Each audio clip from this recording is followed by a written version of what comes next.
So good evening again. Thank you for joining us tonight. So we've got Thando, and I'll allow Thando to introduce himself in a minute. But tonight, so basically for those of us that or those of us that are new to our sidebar, this is something we try to do every month. And it's basically as business analysts, we know, or even project professionals, people that work on projects, the way we can grow is by continuous learning. So this is our own way of continuous learning. We learn from each other, right? And so every month we'll have a guest come and share their experience or teach us something. Like we've had someone come teach us ChatGPT, we had someone come teach us Excel. So it all depends on what our guest's their specialty is. But tonight we've got Thando himself, and I'm very excited about having Thando in tonight because he's he's an experienced business analyst. He's got his own podcast. He transitioned from a customer service slash sales role um into business analysis. And so my excitement about it is because a lot of people come to meet me and tell me, oh, I really would like to be a business analyst, but I don't think I've got the skill set. I don't think I've got the background. And I think hearing Tando's story today, I hope you leave here knowing that no matter where you are in your journey, it's very possible to transition into the BA space. Okay. So without taking taking note or speaking too much, Thando, over to you. I'm going to let you um, you know, introduce yourself and let our guests know who you are. Thank you. Awesome. Thank you, Vivian. Hopefully everyone can hear me clearly. I I'm can gonna hear you. spend, yeah, that's brilliant. I'm gonna spend the next I don't know, 30 to 40 minutes just talking about my journey, but also the key things that I did to transition over into business analysis, and hopefully it'll be useful to those of you, whichever side of the fence you sit on. Now, before I do begin though, I'm just curious if you can put in the chat whether you are already a business analyst or you want to be a business analyst. And we can keep it simple. Put a one if you're already a business analyst, a number one, and then put a number two if you want to become a business analyst. So I can just gauge the people in the room where you are right now. Number two, if you want to be a business analyst. Number one, if you are already a business analyst, So just to kind of see. we've got a number of twos coming up. We've got more twos so far than ones. We've got two ones. And we've Great. got more twos. Awesome. Awesome. That's good. That's good. No, I'm excited. I'm Yep. excited to see. But Mm-hmm. all for those of you who are already business analysts, this obviously would be useful to you as well, I believe. So I'm going to share my screen. I'm going to kind of go through a couple of slides with you, but I really want to kind of leave time at the end for, questions Mm-hmm. that you may have as well. So I'm happy to kind of jump into it if you are, Vivian. Yes, I am. So I'll be in the chat room. So if you have any questions as Dando is speaking, just put it in the chat and we'll cover that at the end. Okay. Thank you. Great, great. So let me share my screen and then I'll talk you through my journey, really, my career journey, so to speak. So first of all, just confirm you can see the Yes. slide, Yes. the I see your slides there. slide. Mhm. Yeah, that is brilliant. All right, so let's go through it. So yeah, that's me. Thando Jacobs. You can find me on LinkedIn again with that name, Thando Jacobs. And you kind of see my full career journey. But what I'm going to zoom in on today is just how I made that initial transition Yep. from sales to business analysis. And hopefully you can get some insights into the same thing, because maybe most of you are not, as you put number two in the chat, which kind of tells me that at the minute you may not even have a BA job or even work around business analysis, project management, or anything to do with projects. And I didn't either. So my journey actually starts off from a corporate perspective, starts off in 2008 to 2018. In between that 10-year period, I was largely working in sales, account management, relationship management, customer complaints, telesales, basically customer facing jobs. And those are the four companies I largely worked at. But Barclays, kind of the reason why that's a big logo is because I spent the majority of that 10-year period at Barclays. I kind of worked in the other three companies for a short while, but that's me on the left over there. one of the days when I was going to work or coming from work, I think I was just kind of excited to, early days working for a bank. I'm really excited. I'm ready to go. Excuse me. As you can see, I'm wearing my suit, my tie. I'm in front of bank. As you can see, right underneath the logo there, it's Bournemouth, which is where I used to live. Um, but in these years, I was really doing, like I said, a sales job. Nothing to do with projects, nothing to do with IT. In fact, it was everything to do with um, one-on-one customer interaction. Customer calls up or they come into the branch, they spoke to me, sort of thing, and I spoke to them. But then after doing it for a while, I got to a position where, I really kind of wanted something different. I wanted something new, but also I was kind of having a rethink about my career and my future regarding where I wanted my career trajectory to look like. And from that, I then kind of came up with these five key things I was looking for. So before I get into my five things, for those of you who are like, I'm not into business analyst right now and I want to become a business analyst, you kind of need to ask yourself the biggest question, which is why, right? What are the things that you're looking for from a career in general? Forget the job title for a second, which is what led me to this. It's what are the things that I would want to look for when it comes to a career overall. And these were my five things, right? I wanted to look at continuous learning, or at the very least to be in a role where I'm continuously learning. I'm getting a new skill. I'm learning a new domain. So I'm just continuously learning, right? I'm not going to be bored. I'm not going to be doing the same thing over and over again. Or I don't want to be in a position where I'm like, oh, I've worked here for 5 years, but actually 5 years just means I've just repeated the same thing every single year. I wanted it to be every year I'm growing, I'm developing, I'm getting better at something. So that's continuous learning.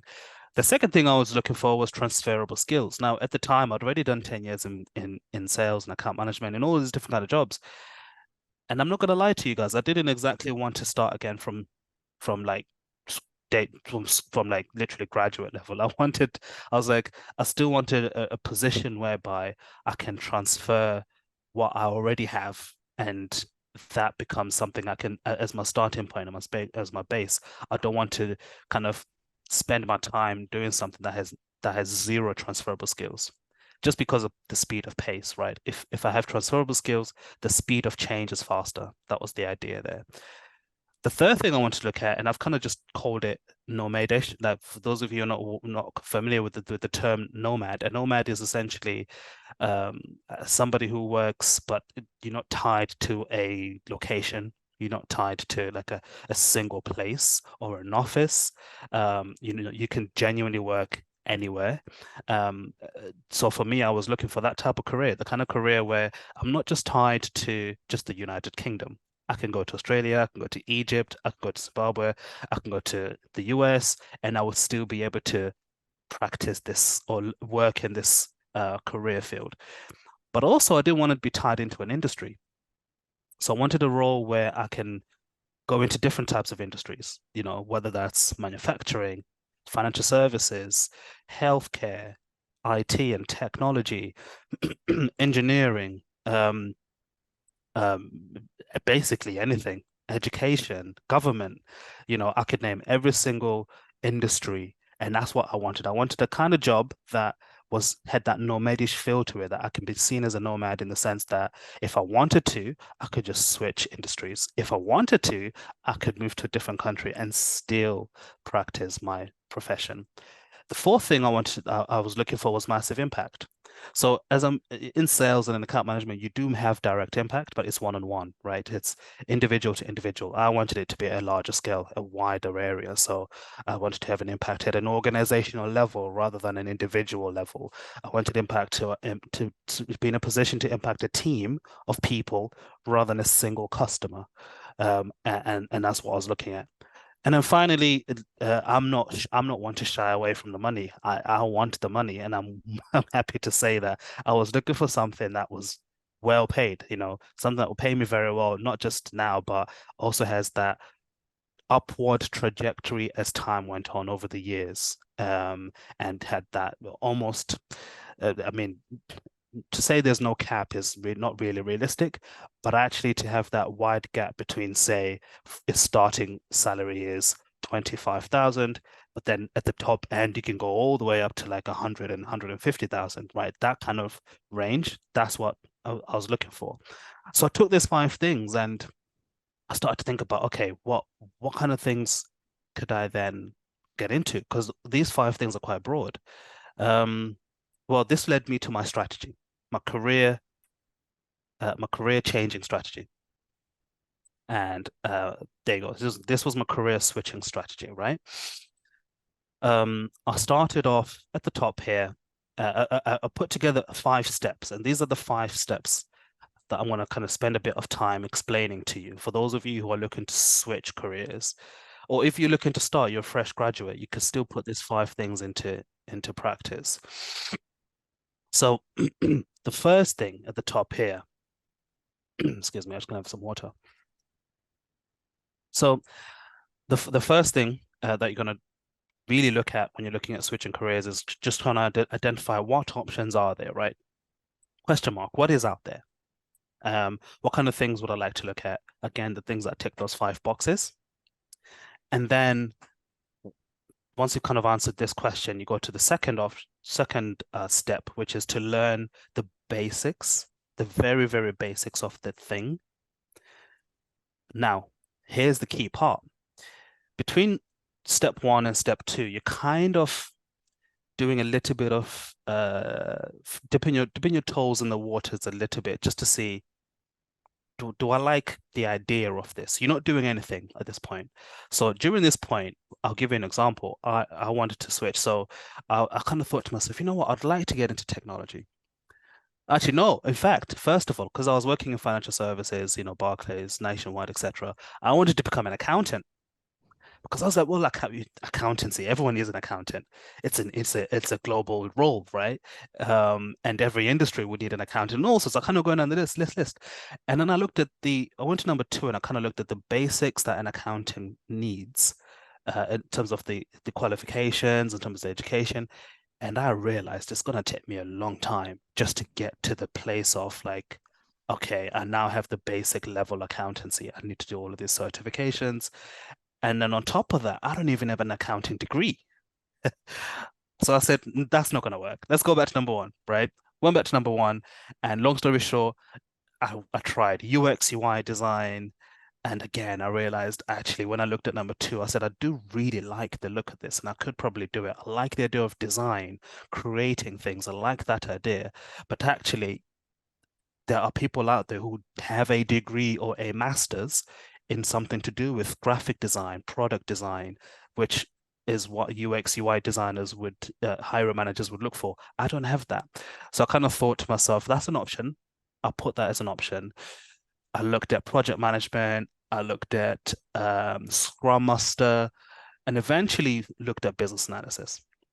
When I looked into the business analysis, I started to realize that, yeah, business analysis ticks all the boxes for me that I mentioned in the previous slide, number 1. But number 2, when I'm looking at the very kind of at this part here, the basics, just understanding the basics of business analysis, I started to realize something that was quite interesting.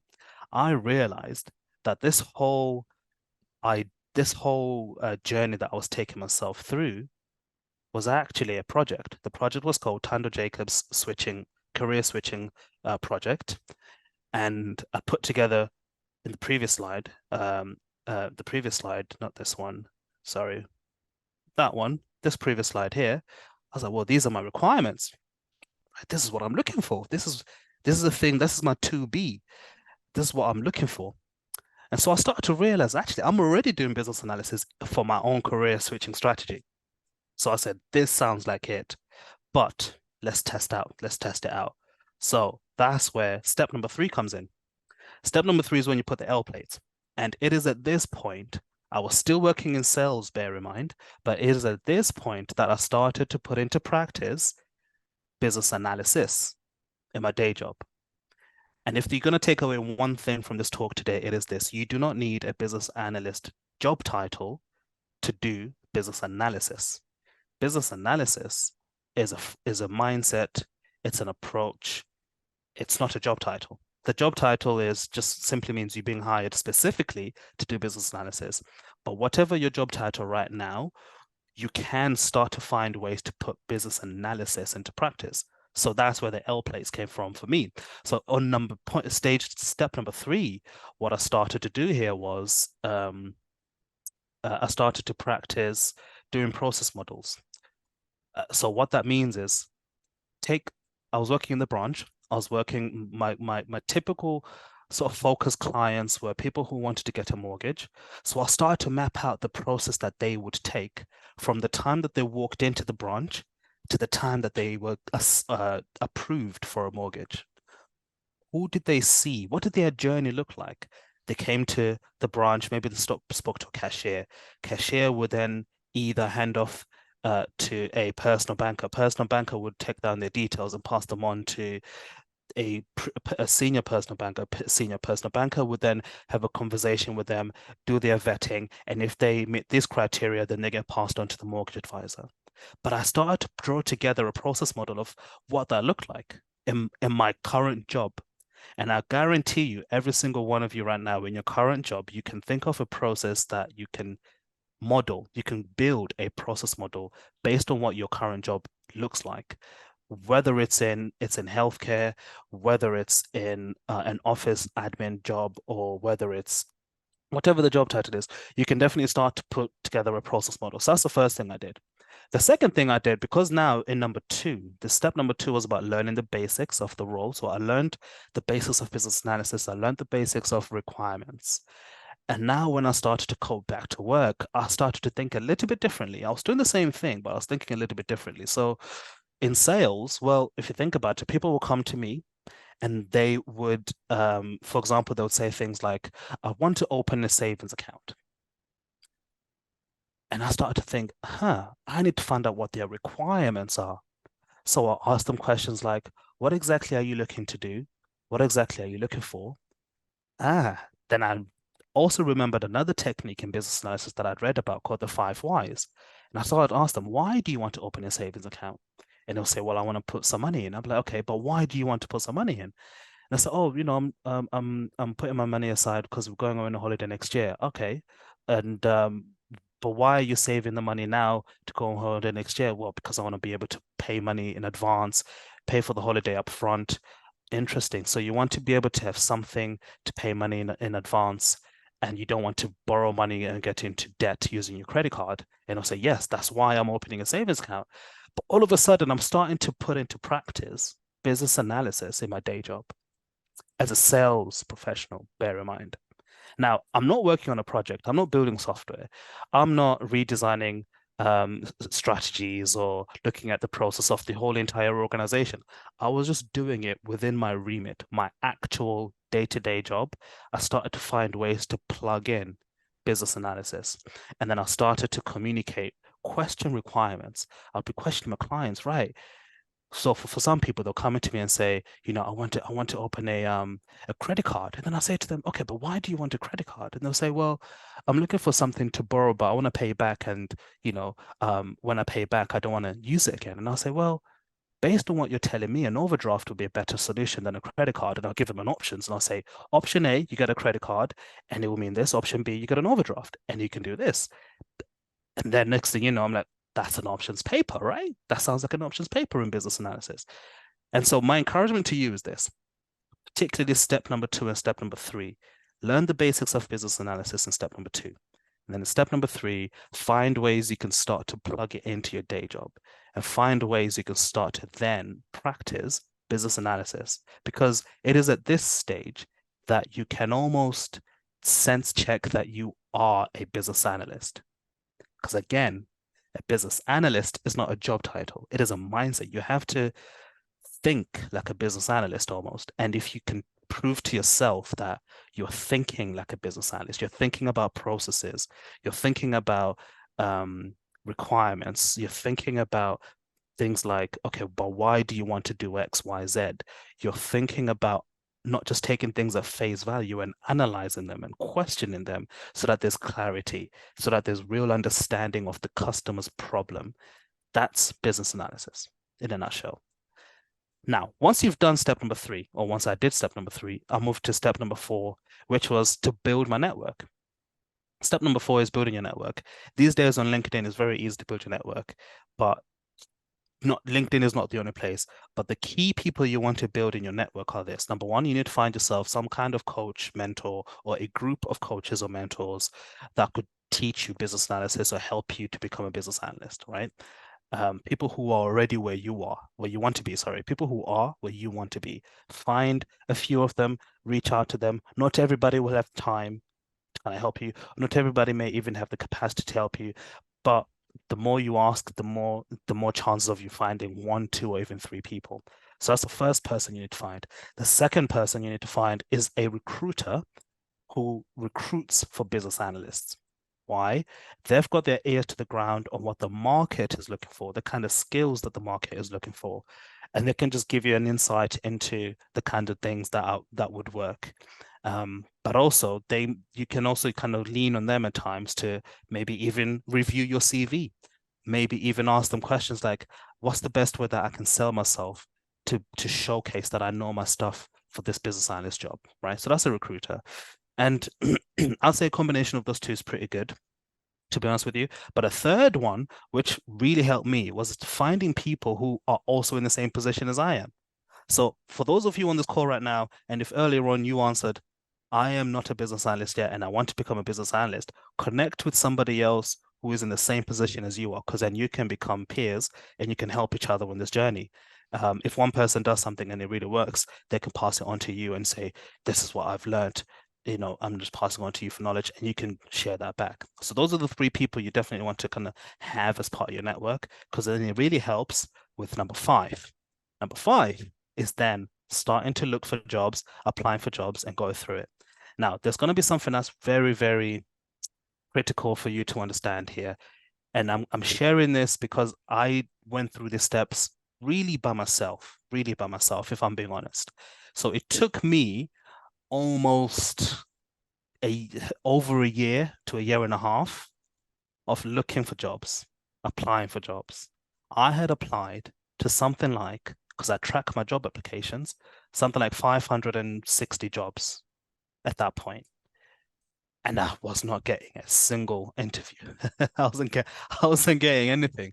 And it was always the same. The return result was usually the same. You don't seem to have business analysis experience. So I said, okay, that's interesting.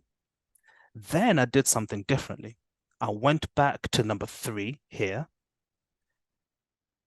And instead of, okay, so here's the thing.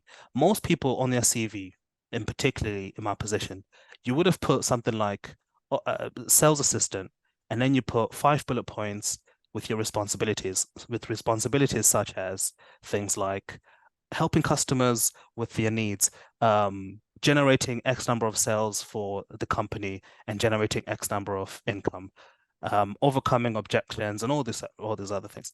But here's the problem. None of those things have really anything to do with business analysis. So what I then did was I revamped my CV. So my CV only spoke about the business analysis activities that I had put in practice in step number 3. So my CV now would read sales assistant, Barclays Bank, but then I would then put project achievements. What was my achievement? Well, there was that project that I did where I looked at our process. Remember, I mapped out the process of how a customer is treated from when they come into the branch and they get passed on. And then I realized when I did that process, I realized something. We were losing a lot of leads, not because we weren't good, but because their handover process wasn't well thought of, right? Think about this. A customer would come in and then they would inquire with the cashier at the desk about a mortgage. The cashier would say, right, I'm going to write down your name and your details on a card, and I'll give it to my advisor to call you at some point because right now they're busy with appointments. Then the customer would walk away and be like, okay, someone will call me. The realities of them getting a phone call were very slim, or them answering that phone call were also very slim. So I said to the managers, we need to change this process and make it better. But all of these things are started to now put into my CV.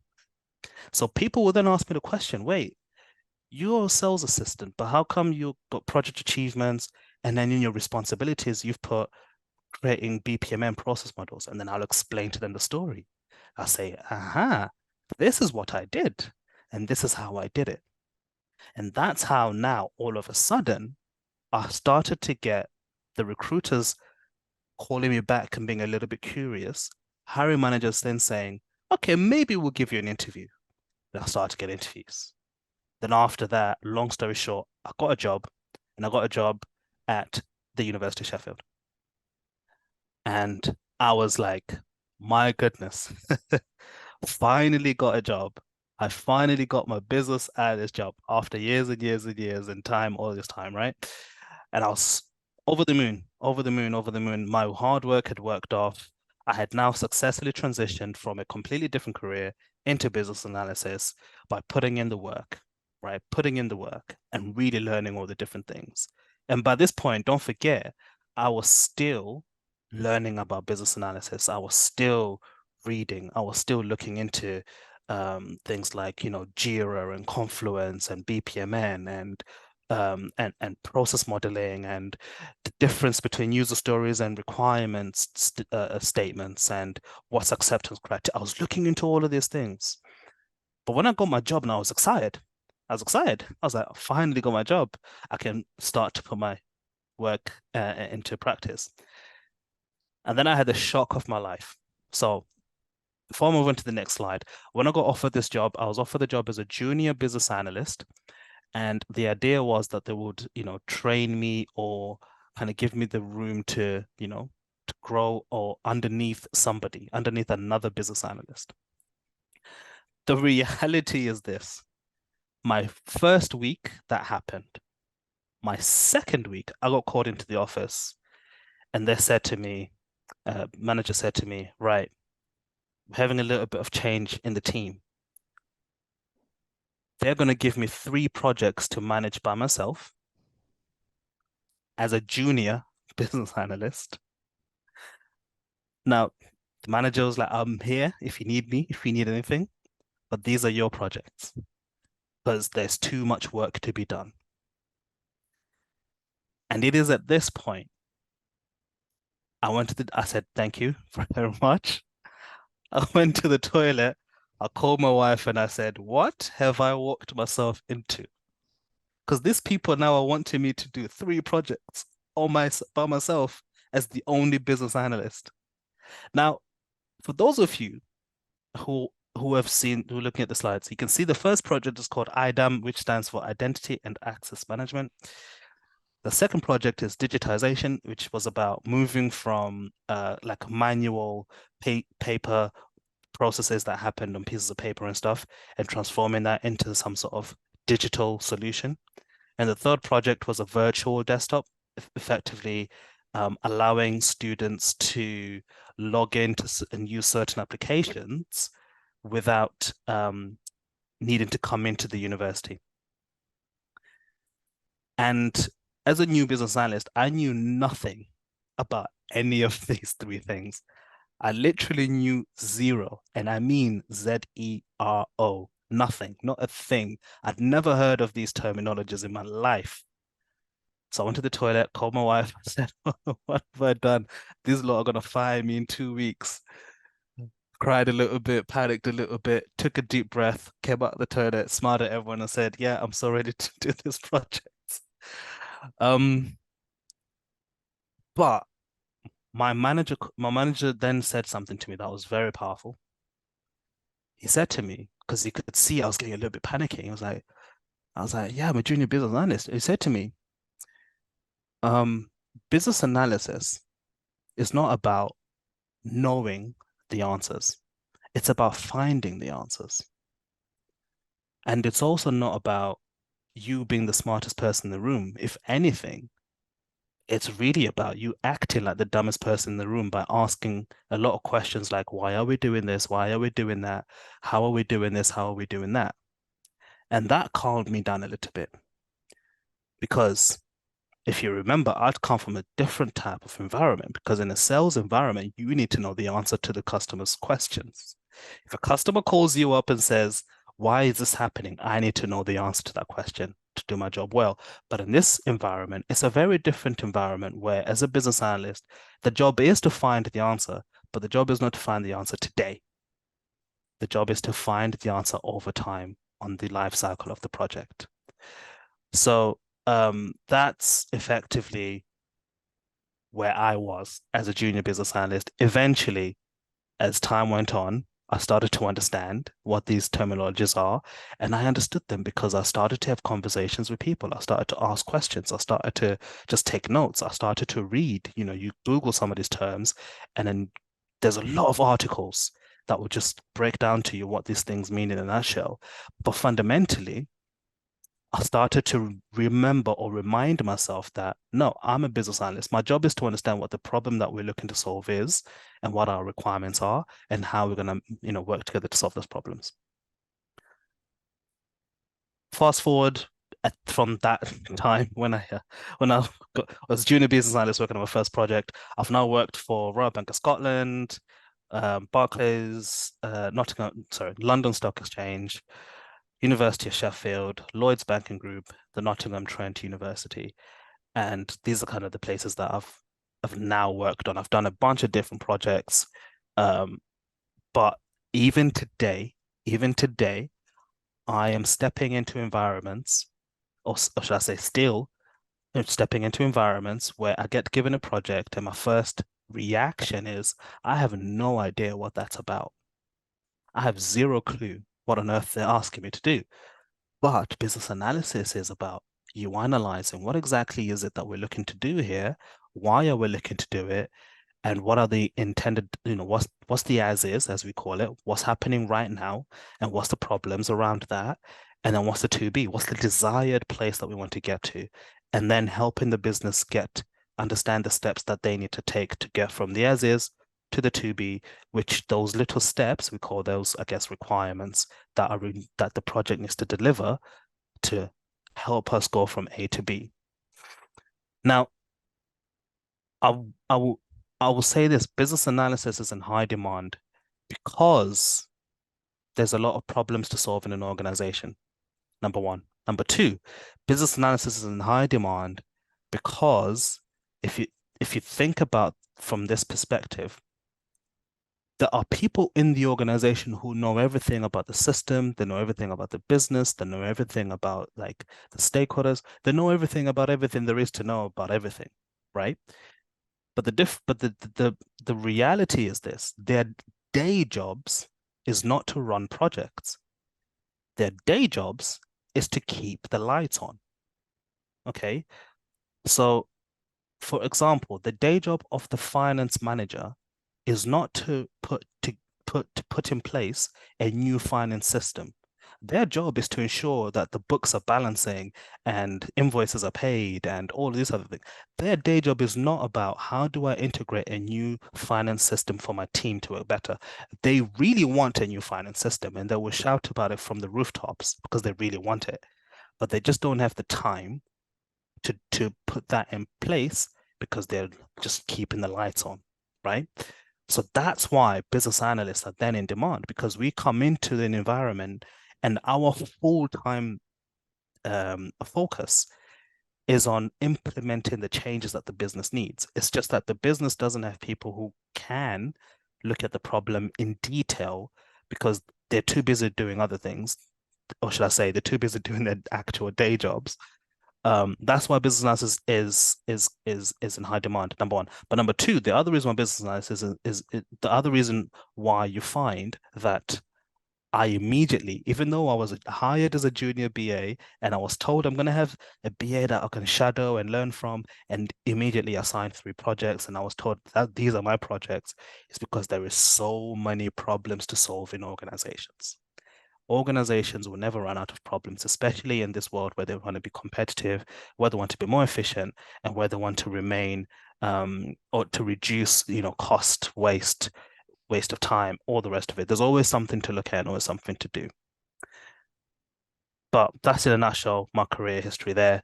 And recently I've started kind of venturing off into something pretty pretty fun personal project of mine.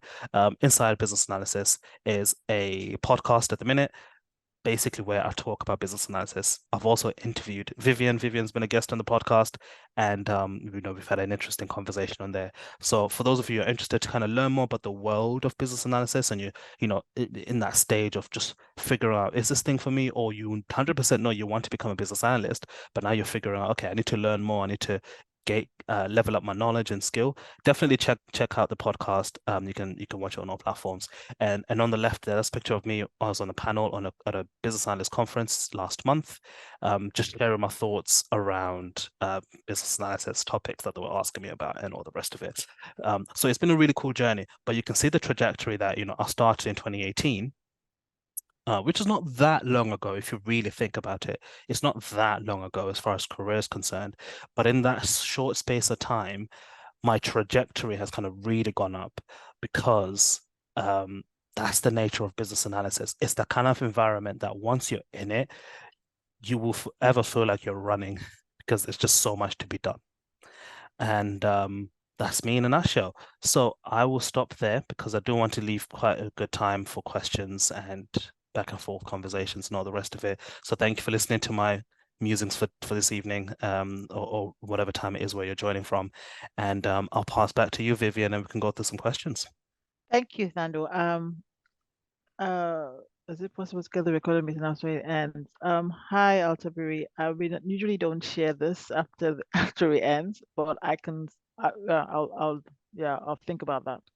But thanks, Thando. Thank you for sharing your journey. I mean, I have my notes here, taking it, written down loads.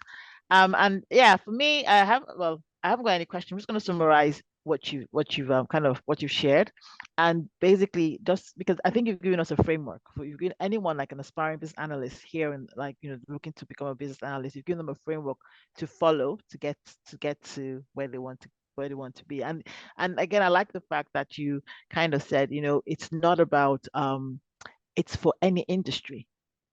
So like I don't know if you know my background. I'm a qualified accountant. I got tired of number crunching month end. I got bored. So when you were talking about being bored, I got it, because I wanted to do something different. And as in the BA space or even in the project world space. So let's not just focus on BA. In the project world space, it's always exciting. There are always new things to learn. So okay, before I summarize then, I have a question from Coyote who is saying, what was your experience on your first BA interview? My experience in is it my experience from the interview or my experience as a business analyst? Well, you said on your first BA interview. How did you want to expand on that? I'm assuming like how did you, well, I guess how did you I'll answer feel? both. I'll answer both Yeah, angles, I yeah. guess. And this is the nature of business analyst. We always question everything, unfortunately, Kaide. So there you go. So the to answer it from the perspective of what was my experience in the interview the first time, I completely bombed it. I was nervous. I mumbled, I made up the answers on the spot because I was like, "Ooh, the questions really threw me off." I remember that I actually remember one of the questions that I got asked was, "How many balloons can you fit in this room?" And I remember thinking to myself, my brain just switched off because I just said, "I don't even know what on earth kind of question is this at an interview." But so my first experience of an interview was shocking when I was looking for a BA job. But then what was my experience like that I had on my CV when I got my first interview? That was when I mentioned about like pulling out your BA, not just knowledge, but because you would have practiced being a business analyst in your position, Mhm. pulling those things out in your CV is what then helped me to even get an interview. Yeah, that's very important actually. So basically, like Thando said, you're already BA. It's all about a mindset. To be honest, as long as you're solving a problem where you work, and you are solving the problem, that's why they've hired you in the first place. Then you're a BA. But you just have to have that mindset of, I am here to solve a problem. What is my process, like Thando said, right? What is the process of my role? What do I do end to end? And if Yep. I don't even understand what other people are doing, then go ask the question because that's also you using the BA technique, right? Where you're trying to probe people for the answers, understand what's going on. Yep. So yeah, so to wherever you are right now, start to put that practice or practice that where you are at work. Don't wait for get to get a BA job, don't wait to get a BA title, like Thando said. Start to put that practice now so that when you go to that interview, you can talk about it because you've done it. So Exactly. you And can own it. most of the time with hiring managers as well, particularly with BA hiring managers, they're more looking to just understand your thought process and your approach to a problem, right? Mm-hmm. So they might ask you things like, tell me a time of when you started a new project and you didn't know what the project was about. What they just want to see is how do you approach yourself in that position? Yeah. And how do you then apply business analysis? And I think this is it's one of the key mindset shifts I feel aspiring business analysts need to adopt to, because being a business analyst is not like most jobs, like developer. If you think about a developer or a data analyst, the kind of interview that they'll be asked is things like, how exactly do what's the code for Python to do XYZ, right? And they answer it like, I know my stuff. Whereas a Mm-hmm. business analysis is not, they won't typically ask you things like, what's the definition of a requirement? Or like, they won't typically ask you things like, please tell me an example of an acceptance criteria. What they Mm-hmm. would ask you, however, is to say things like, how do you approach or handle yourself in this situation? Yeah. And it's more about your approach and your mindset. Yep. That's correct. So, got another question, and this is from Ahmed. He says, will I need to learn these skills? Python, SQL, Tableau, Power BI, JavaScript, data analysis, and why? Mm, Because I asked business analysts and they said they use these tools in their work. yep. So, um, and then this is not there's no simple answer to this question, but if I'm to simplify it, I would say actually not really, Mhm. because it's not core business analysis, or it's not a core role of a business analyst. Because like I said, you can have a business analyst and a data analyst and even a data scientist working together. Now, the data people, they're the ones doing the things that you've mentioned. But the business analyst's position really is to understand what the problem is from the organization's perspective, and then potentially help the technical teams to deliver a fit for purpose solution that solves the business problem. But because we do sit in that middle between business and technical, it then can be a very useful skill to have. But is it do you need it as a business analyst? No, you don't need it. If you have it, would it help? Yes, it would help. But would I say concentrate on getting it if you want to become a business analyst? I'd say no. If you want to become a data analyst, then yes. But business analyst, no, don't concentrate on getting that, because that's not the core function of a business analyst. Yeah, thank you. And let me just add to that as well. So I 100% agree with everything you said, Fando. Um, I've not had to use Python personally in my role. Um, Tableau, no. Power BI, yes, because I was in the capacity, working as capacity of a data analyst. So, but I learned that on the job. SQL, so-so. I'm not an SQL expert. Basically, I will go to my developer and say, "Can you write me a query?" and he'll do that for me. So, yeah. So Ahmed, it's not a prerequisite to become a BA. Okay, it's a nice to have. So okay, Ahmed goes on to say, I applied to many BA jobs before, but I'm always rejected. So do I need to be from a reputable university or to come from a business background? The answer to both questions is no. A big, Um, a big no. it's yeah, it's big no. But this is one of the reasons why I chose business analysis, right? Yeah. Because business analysis barrier to entry is lower than most jobs, if you really think about it. Hmm. Number one, you don't need to come from any university, never mind a reputable one. Unlike some professions like accounting, where you actually, yeah, you need a degree, for example. And you don't need to come from I mean, I don't know what business background means per se, but technically no, because I've worked with business analysts who started off as software engineers by that, or as testers. So there's people who switch from the other side as well. But to kind of come to your point about I'm always rejected, so was I.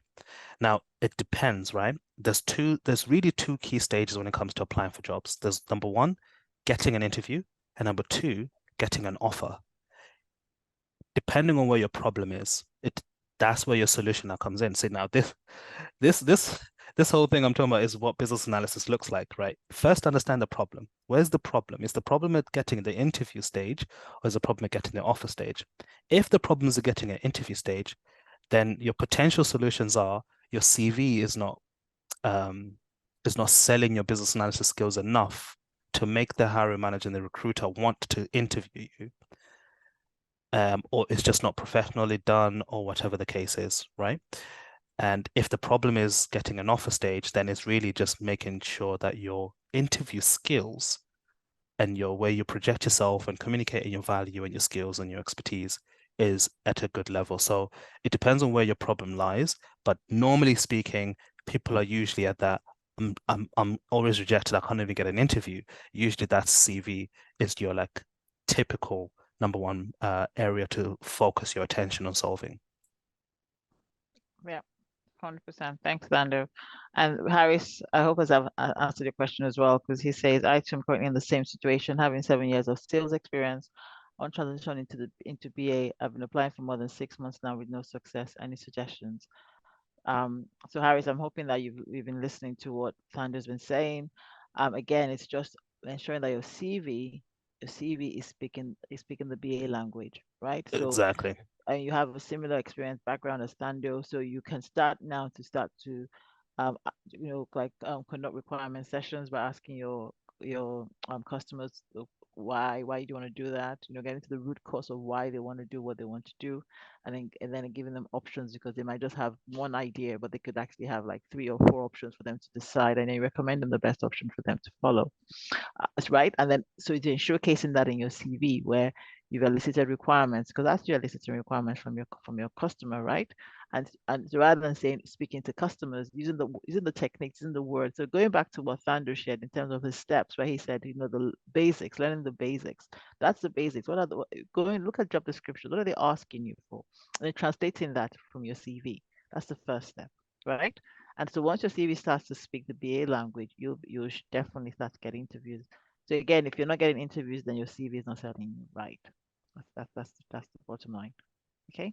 Yeah, and on that, Harris, you chances are if you come from that background, you have like team huddles, like I used to do, which is like before the start of the day, we talk about I don't know whatever, or after the working day, or maybe once a week, you kind of have we used to call them huddles, where like we come together as a team before the day begins to talk about our goals or whatever.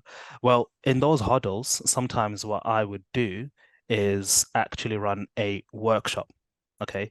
And the workshop might be something like how do we improve today? How do we just improve our sales strategy? What kind of things you would look at or whatever, and just kind of gather people's thoughts. But when I was doing that, I wasn't calling them a workshop. It was just a huddle. That's what we call them in my organization. But when I started to learn about business analysis, I realized that actually that's a workshop because it is with a group of people and I'm trying to get their thoughts on a particular problem and I'm documenting that in some way, shape, or form. But it's just like Vivian just said, it's then about speaking like a business analyst and writing a CV like a business analyst, even though your actual day job, they don't use words like workshop, requirements, process modeling. You just need to learn how to translate, Apple to pears kind of thing. You need to translate the same thing, but to different industries. Yeah, thank you.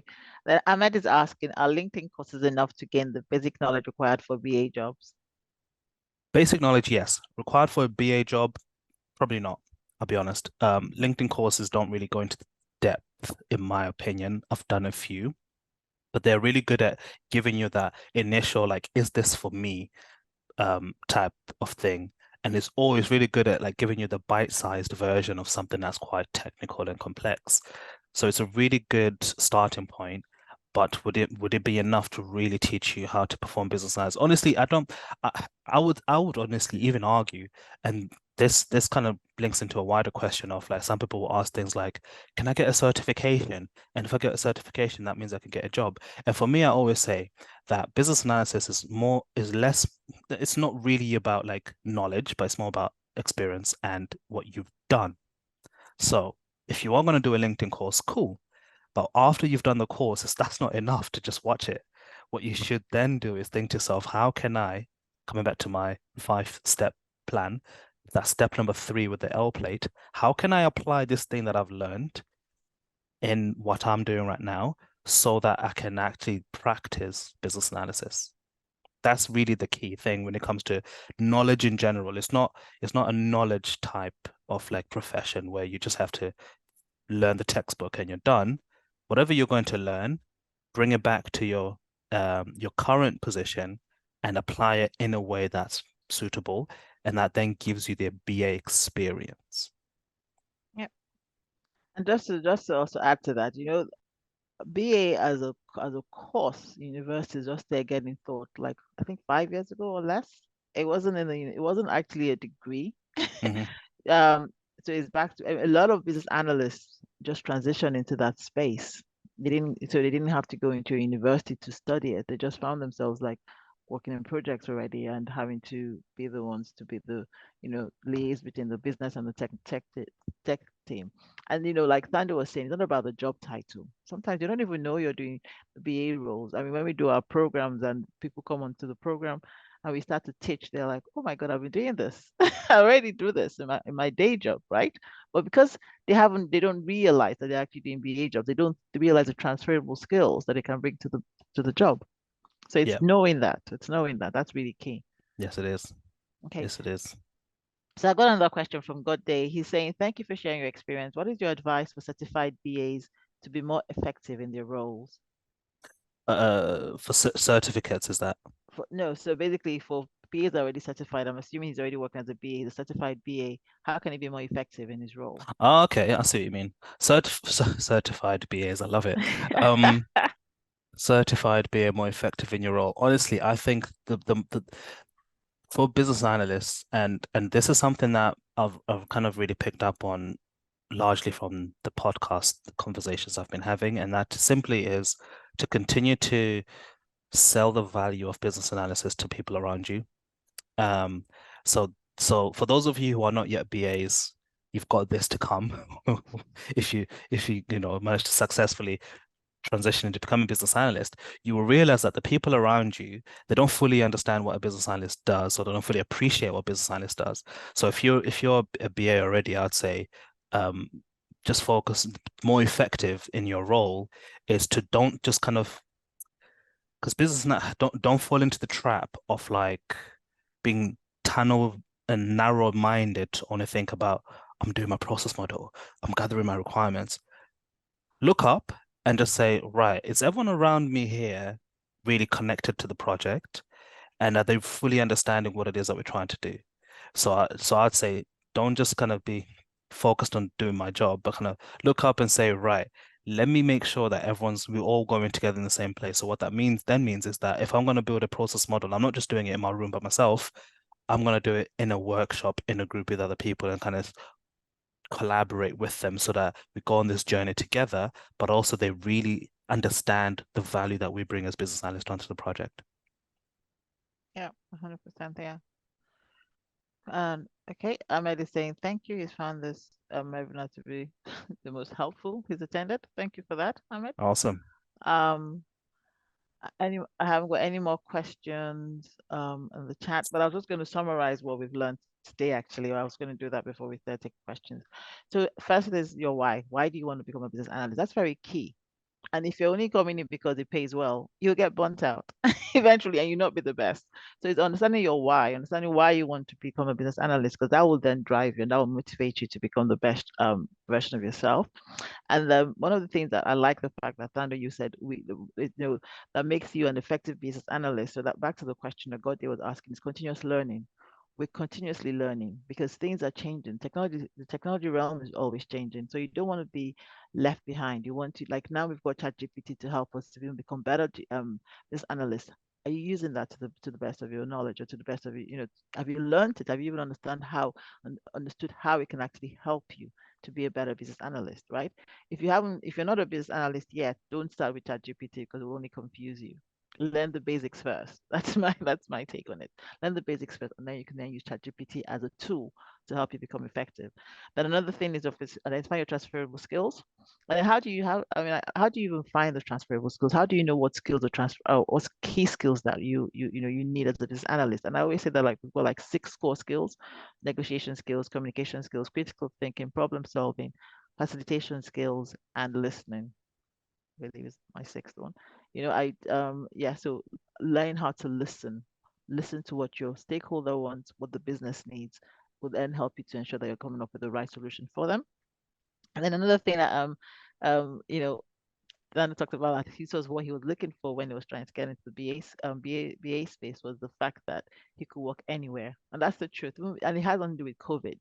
Before COVID, business analysts were working from home or working anywhere in the world and getting their job done. And if you like to travel like I do, it's a position, it's a role that can, that can take you to places. I've been all over the world because of my role, right? Just helping clients implement their solution. So it's actually very good if you like traveling. And the massive impact. So Thando was looking to make a massive impact, not to an individual, but to an organization as a whole, because you're going to be working on projects that are going to help them to either make more money, cut costs, or basically just have an impact, like a massive impact on the bottom line. So and that was what he was looking for. And then it's well paid. It's a well paid profession. And and the good thing, again, like Thando said, is you don't start from the bottom. So if you wanted to, like, when I was actually looking to transition, this is just my story in a nutshell. When I got out of accounting and I wanted to transition, I actually liked tax. Tax was actually, like, I loved being. I would have loved being a tax accountant. But then I had to start from all over again, even though I was already a qualified accountant, and I wasn't ready to do that. So, like, no, I'm not prepared to go back, start all over from the bottom, then rise up again. And for BA, I could do that easily without even. I didn't have to lose my salary, to start as a BA. I actually got it at the same level. So it's actually a well-paid profession as well. So that was like the 5 reasons why Thando was looking to transition into the BA space. And then his steps, I just thought his steps were really, and that's your framework right there. You know, he says, what is out there? Go out there, look at the job description, go to job boards. What are out there? What jobs are out there? What are they asking for? What's the common thing they keep asking for? So ensure you have that. Then learn the basics for the profession. Learn the basics of what you need to know to be able to start over as a junior BA.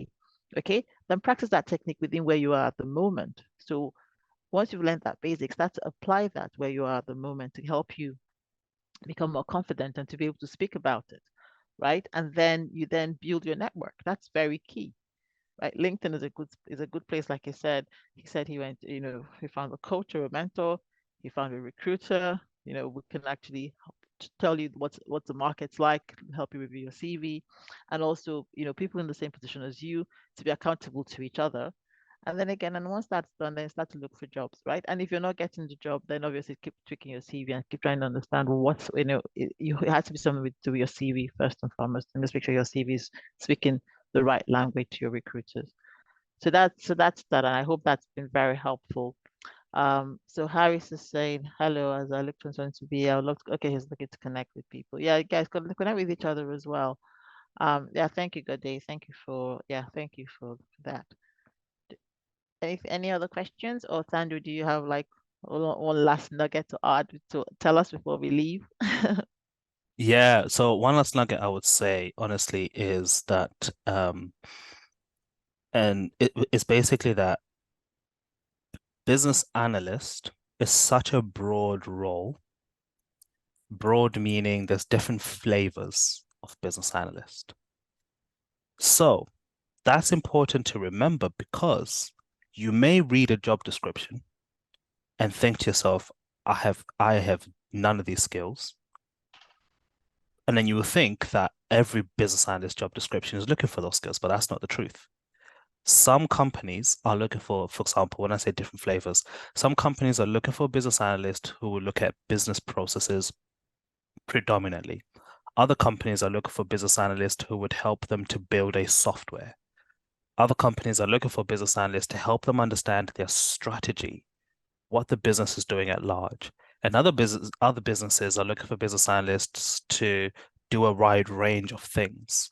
And so because of that, what you will then find is there's going to be jobs that you may look at and want to apply for and think to yourself, yeah, I don't know if that sounds like a business analyst, or I don't know if I'd get this job, because maybe to someone else, I think someone asked earlier about SQL. Maybe you look at a job and you think, it's asking for SQL, it's asking for Power BI, and then you think, okay, I don't know those things. But actually keep looking at job descriptions. Eventually you start to find the ones that the transferable skills, now you can tick the boxes, and then you eliminate the ones that you don't. But that's the first thing. And the last thing I'll simply say, from a just an encouragement perspective, is one rule that I had to learn, because remember I applied for like 500 plus jobs before I got my yes. And my rule was I will never say no to myself. I'm going to let the hiring manager say no to me, or the recruiter say no to me, but I'm not going to say no to me. So if I look at a job and I want to apply for it, I'm not going to start looking, oh, well, maybe I don't. No, no, no, no, no, no. I'm not saying no to myself. I'm applying for it, full stop. So never ever say no to yourself. If someone else says no to you, totally fine. It's life. That's what hiring managers do. But if you say no to yourself, you've already lost the game before you started. I love that. Never say no to myself. I'm gonna steal that as well, Thando. All right, so Ahmed, we actually run BA programs, and we teach from an applicable application perspective. So basically, where you actually know what you're doing. It's not from a theoretical perspective at all. So if you want to reach out to me on LinkedIn, we can talk about that. And we also do like coaching where you're already working and you want to transition into the BA space. We start to coach you and teach you how to do that where you are, so you can start to apply those techniques we talked about, and then you can obviously easily transition into that space from either within your industry or somewhere else. So yeah, okay. But thank you. It's 8:04. Thanks, Thando, for your time. Really enjoyed it. Juliet says very enlightening session. Thank you, Thando. Thanks, Juliet. Thanks for engaging. And yeah. So yeah, thank you. Thank you so much. Thank you. Thanks, Ahmed. Thank you, Coyote. Thanks, Thando. So have a lovely weekend. Thank you for spending your Friday evening with us. Thank you so much. Thanks, Deborah.